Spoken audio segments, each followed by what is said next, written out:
Mira Hayati yang penjual skincare Mercury itu yang mengakibatkan banyak muka orang-orang yang sudah memakai produknya jadi rusak, ada yang sampai keguguran, ada yang sampai janinnya tidak tumbuh dengan baik di dalam perut si ibu hamil. Karena mulutnya si dugong itu kan bilang skincare aku ini aman untuk ibu hamil, padahal dia tahu skincare yang dia jual adalah Mercury. Bukan dia nggak tahu, penjahat dia.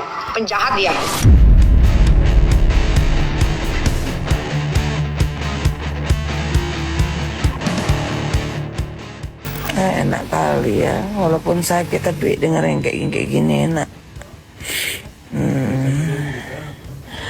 Akunya istirahat dan libur dulu tapi duitnya enggak ya.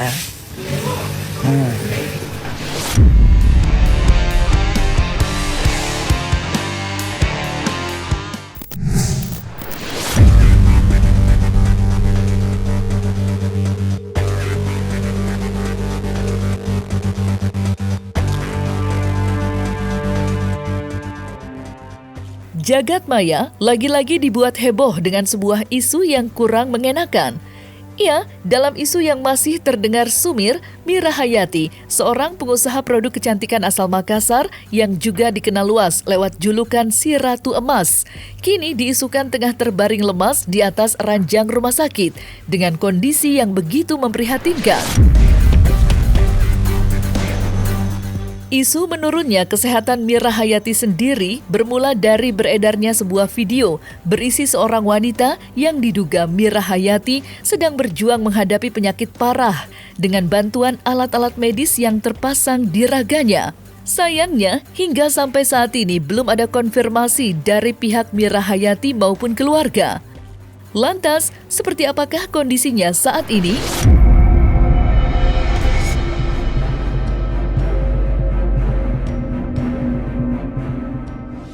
Aku istirahat dulu ya guys. Tapi saya pindah ke dulu situ sayangnya. Enak kali ya, walaupun sakit tapi denger yang kayak gini enak. Akunya istirahat dan libur dulu tapi duitnya enggak ya.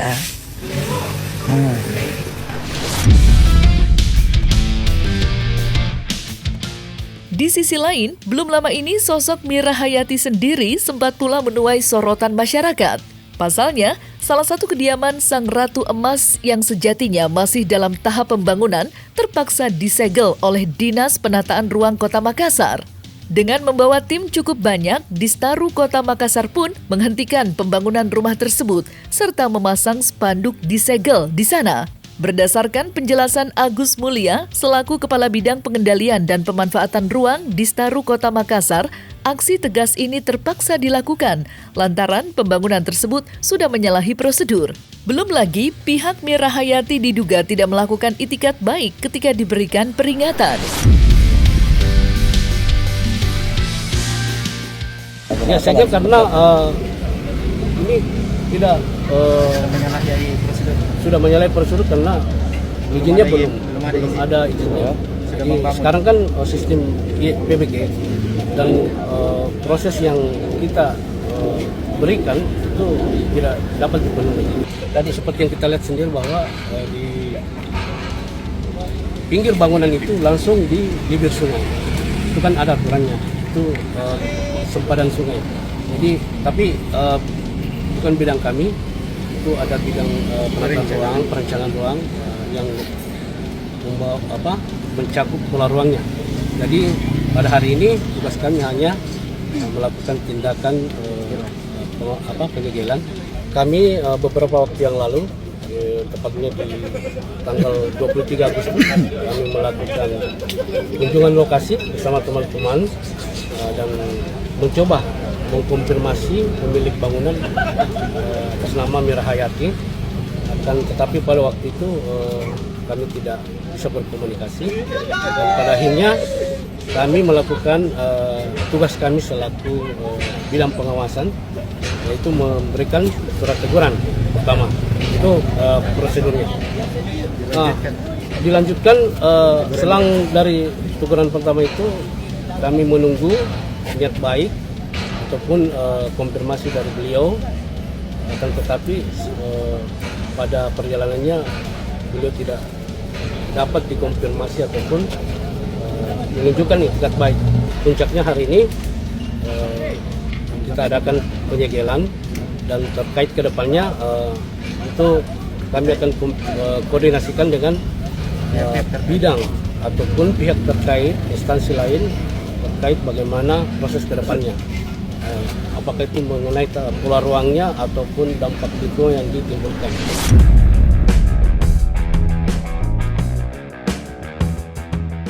Tak dapat dipungkiri, baru-baru ini nama Mirahayati memang benar-benar menjadi buah bibir perbincangan masyarakat luas.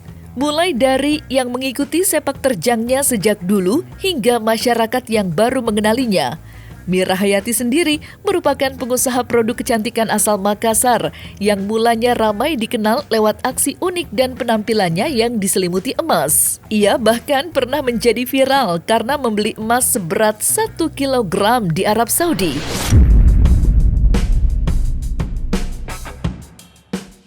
Duitnya dari mana? Gue aja 24 jam kerja nangis banget cari duit, live jualan.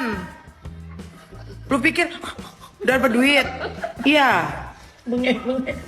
Gak ada, say, kita tumpang tindih nyari duit. Ya, cuman beda nasib doang. Ya, aku sampai diimpus-impus, udah diimpus, masih aja tetap jualan live. Ya, aku tuh jualannya beda, say, bukan di TikTok doang. Ya, aku banyak, tim aku banyak se-Indonesia. Ya, jangan kalian pikir orang banyak duit itu cuma bisa pesugihan. Nyari duitnya gimana? Gue kerja 24 jam. Kamu masih mending 24 jam. Saya bertahun-tahun, sayang. Ya, dari keluar orok pun aku masih udah nyari duit. Itu bedanya kamu dengan aku. Ya. Jangan salahin orang kalau duitnya orang banyak, karena kita nyari duit, say. Duitnya nggak ditunggu. Tiba-tiba dapat duit. Ya, semalam aja udah diimpus, nge-live lagi. Namun jarang diketahui, rupanya Mirahayati memulai karirnya dengan menjadi pedangdut kala ia masih duduk di bangku persekolahan. Akan tetapi, nama Mirahayati belakangan ini justru ramai dikenal karena perseteruan panasnya dengan Nikita Mirzani, di mana Nikita seringkali melempar sindiran dan tudingan miring terhadap produk kecantikan Mira. Dan Mira pun tak pernah sedikit pun gentar melihat aksi Nikita yang semakin gencar. Sontak, perdebatan panas antara keduanya pun nampak sering mewarnai media sosial. Mirahayati yang penjual skincare Merkuri itu yang mengakibatkan banyak muka orang-orang yang sudah memakai produknya jadi rusak, ada yang sampai keguguran, ada yang sampai janinnya tidak tumbuh dengan baik di dalam perut si ibu hamil. Karena mulutnya si dugong itu kan bilang skincare aku ini aman untuk ibu hamil, padahal dia tahu skincare yang dia jual adalah Merkuri. Bukan dia nggak tahu, penjahat dia. Lo lihat mukanya waktu datang ke sini ke rumah gua itu yang mukanya abu-abu, sekarang mukanya putihnya kayak cat tembok, nggak sehat. Tapi kalau kalian lihat di lehernya sini warnanya coklat, warna lehernya coklat, tangannya hitam-hitam di sini tuh bukan karena apa dia bilang tuh, gak lupa dia bilang katanya tangan hitam-hitam ini kenapa gitu ya, alergi atau apa, enggak, itu karena Merkuri. Body lotionnya dia juga itu ada Merkurinya, makanya tangannya dia tuh sini-sininya tuh hitam-hitam karena terlalu lama memakai Merkuri. Tunggu mi sayang, keluar kok dong. Nih SIG, tunggu mi, sabar kok. Tunggu mi, sementara kita semua uji lab, sabar ki. Ini apa, SIG toh? Sabar ki, ya.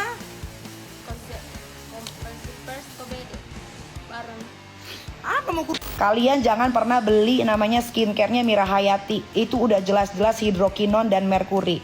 Kalau hidrokinon dan merkuri kalian pakai dalam jangka waktu yang lama, ya kalian boleh tanya dokter kulit. Kalian bakal kena yang namanya kanker kulit. Udah mah harga skincare-nya nggak seberapa, 160.000. Tapi kalian kena kanker kulit, kulit kalian jadi rusak, jadi menghitam, keluar flek, keluar bintik-bintik kayak kodok. Gue kasih tahu deh. Kalau miskin, gak usah sosokan. Lo tau nggak? Mas lu yang lu pakai satu badan atau yang satu ember itu cuman sebiji berlian gua, nggak ada apa-apanya, lo tau nggak ada apa-apanya. Lo nyindir di story lo nggak ada nyalinya, lo nggak ada nyali, lo cupu. Lo laporin gua ke polisi di Makassar sana, lo laporin.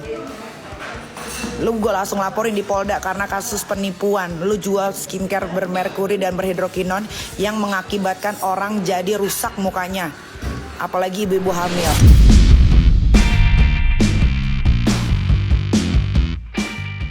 Terlepas dari sosok Mira Hayati, bisa dikatakan jika bisnis produk kecantikan memang tengah menjamur. Ia berbagai macam nama dagang dan merek dengan khasiat serta kandungan masing-masing seakan tidak ada habisnya membludak dan membanjiri pasar. Bagaimana tidak, seiring berjalannya waktu, penampilan kini menjadi sesuatu yang begitu dikedepankan kaum muda-mudi. Segala cara dan upaya pun dilalui guna tampil cantik demi kebanggaan tersendiri maupun perhatian orang banyak. Lantas seperti apa seorang ustadz menanggapi sikap kaum wanita yang gemar bersolek hingga tak segan mengucurkan dana besar demi terlihat cantik dalam kacamata agama Islam? Benarkah pula perilaku itu justru perlu dihindari? Berdandan untuk wanita dalam Islam kita sebut dengan tabarruj, ya, sesuatu hal yang dalam Islam itu mendapat perhatian khusus, ya. Kenapa? Karena kita nggak boleh memandang yang bukan mahram ya dengan pandangan liar, maka itu menjadikan mata kita berdosa di hadapan Allah Subhanahu wa Ta'ala. Makanya ketika kita melihat sesuatu yang bukan mahram kita, maka kita tundukkan pandangan kita, ya, kita tundukkan pandangan kita, maka itu adalah yang diajarkan oleh baginda Nabi SAW. Maka untuk itu, maka setiap wanita, ya, maka dia berusaha untuk tidak menampilkan sesuatu yang wah sehingga bisa dilihat oleh setiap mata laki-laki.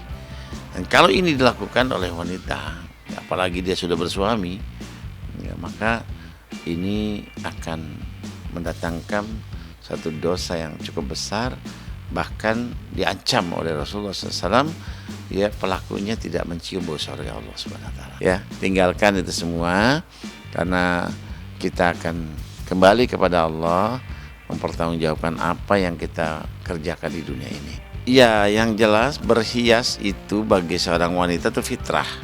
Wanita kan pengen yang indah-indah, tapi bukan berarti buat orang lain. Cukup buat suaminya. Cukup buat suaminya, ya. Pandangan cantik, pandangan indah. Wanita soleh itu indah dipandang oleh suaminya. Artinya tampilannya, wajahnya, wanginya, pakaiannya, ya, kemudian apapun lah, boleh, silakan beli baju sebagus-bagusnya, sebanyak-banyaknya boleh, tapi digunakan untuk siapa? Untuk suaminya.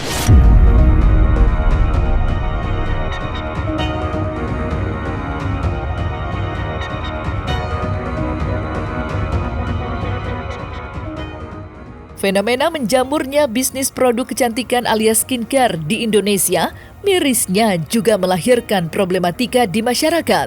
Bagaimana tidak, beberapa pihak yang tak bertanggung jawab kini malah menggunakan kesempatan dalam kesempitan dan berupaya mengambil untung sebanyak-banyaknya hingga mengesampingkan etika dan moral. Hal itu terbukti dengan hadirnya produk kecantikan berbahaya. Sontak saja, masyarakat pun kini dibuat bertanya-tanya, mana skincare yang baik, mana yang berbahaya. Sebuah kebingungan yang kini malah menghasilkan perdebatan di kalangan pengusaha skincare. Akhirnya, fenomena saling serang dan lempar tudingan pun tidak bisa dihindari. Apalagi kini telah muncul sosok bernama Dokter Detektif alias Doktif yang begitu rajin menguak keburukan sederet produk kecantikan lewat uji lab yang ia lakukan sendiri. Lantas seperti apa para dokter kecantikan menanggapi semua itu? Doctor is artist, not technician, bukan tukang kita. Jadi makanya mungkin antara dokter A dan dokter yang lain cara penanganan pasiennya berbeda, tapi bukan berarti yang satu itu betul, yang satu salah. Itu kembali lagi dasarnya mereka kan punya dasar masing-masing berdasarkan jurnal ilmiah, berdasarkan pengalaman, kemudian based on evidence, based on epidemiologi, semua tuh kita kalau seorang ilmuwan tuh ada dasarnya. Pada obat dan farmasi, bahan baku itu ada namanya dengan mutu dan kualitas. Mutu itu macam-macam. Aku kasih contoh ya. Contohnya niacinamide. Niacinamide itu ada yang biasa, murah, ada yang lebih mahal, ada yang nanoteknologi, ada yang capsulated. Dan setiap dari mereka itu punya sifat yang berbeda dan kelebihan yang berbeda, tentunya harga yang berbeda. Harga akan menentukan kecepatan kerja, kestabilan barang, mudah atau tidak terdegradasi atau teroksidasi, mudah atau tidak bekerja di dalam kulit. Makanya selalu ada yang bilang ada kualitas, ada mutu, dan ada harga. Nah, begitu juga dengan skincare. Bahan baku dari skincare itu menentukan kualitas dan harga. Kecepatan, kestabilan dari sebuah skincare. Makanya banyak skincare luar negeri, itu kualitasnya memang nendang banget. Pada akhirnya, pilihan ada di tangan kalian. Kalian mau pilih yang generik atau pilih yang bermerek. Tapi yang jelas, di semua negara, semua orang tahu bahwa ada mutu, ada kualitas, pasti ada harganya. Apakah video yang viral yang membandingkan obat generik dengan obat bermerek dan dibandingkan juga dengan produk kosmetik sejenis skincare dan lain sebagainya memiliki landasan hukum atau tidak? Kalau saya amati, video itu tidak memiliki tujuan edukasi netral, tetapi lebih bersifat memiliki satu motivasi untuk promosi penjualan produk. Sekalipun di dalam video itu sempat menyebutkan kata tidak bertujuan placebo. Namun video itu dimungkinkan dapat menimbulkan spekulasi atas pemahaman kualitas obat generik dan dikhawatirkan akan melahirkan asumsi multi interpretasi yang liar. Tujuan kita kan sebagai pengusaha skincare bagaimana menyehatkan customer kita, menyehatkan kulit customer kita, gitu. Oke, bonusnya adalah menambah damai keuangan kita. Nah, ini yang kita maksudkan dari awal, jangan seakan-akan untuk bisnisnya supaya lancar, tapi menghalalkan di segala cara.